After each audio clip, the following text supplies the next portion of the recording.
In July of 1518, a woman named Fra Trofea walked into a street in Strasbourg and started dancing for no reason. She literally just sat there dancing and dancing. She did this for days, and by the end of the first week, multiple people had joined her. And by the end of the month, somewhere between 200 and 400 people were dancing in the street of Strasbourg. They did not stop. Many of them were crying and screaming while their bodies kept moving. Physicians were confused and nobody knew what was happening. The council was panicking. This is what is recorded in history as the Dancing Plague of 1518.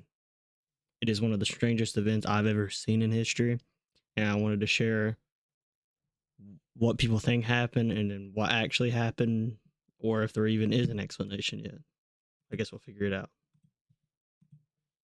In 1518, Strasbourg was a free imperial city within the Holy Roman Empire. It was hit with famine, disease, people were starving, syphilis was spreading. Their population was under stress with not much hope for them. And with this, Fra Trofea just started dancing. The physicians examined the dancers and concluded it was a medical condition caused by hot blood. Their prescribed treatment sounded entirely ridiculous. More dancing. Operating under that logic, the dancers needed to literally sweat their sickness out of the system, according to the physician. The city council hired musicians. They cleared a horse market and even brought in professional dancers to keep the afflicted moving. This only made things worse. Within a few weeks, the dancing had spread dramatically. Witnesses say that they would not stop dancing even while their feet was bleeding. Some collapsed from exhaustion and were carried off, and then they started dancing again as soon as they regained consciousness. Some accounts report that they were begging God to stop their bodies, but it refused to obey them. According to some later accounts, the physical toll was terrible, with reports that dozens of people eventually died from heart attacks, strokes, and sheer exhaustion.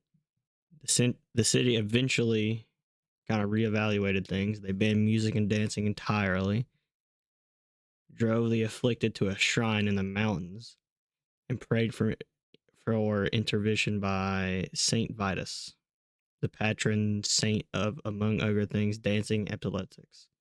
Gradually, over the following weeks, the dancing stopped, but nobody knows why it started. The modern explanation was that it was a mass psychogenic illness, what used to be called mass hysteria. That idea is under sufficient psychological stress, symptoms can be spread throughout the community the way a virus does. You see someone convulsing or dancing uncontrollably, your brain under extreme stress interprets it as something real and threatening, and your body starts to produce the same symptoms. It's not faking. It's just mass hysteria, just making you have genuine feelings to just start dancing.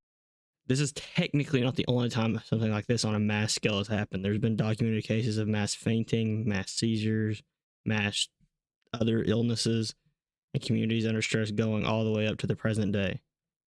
The 1518 Strasbourg outbreak is just one of the most odd and well-documented examples.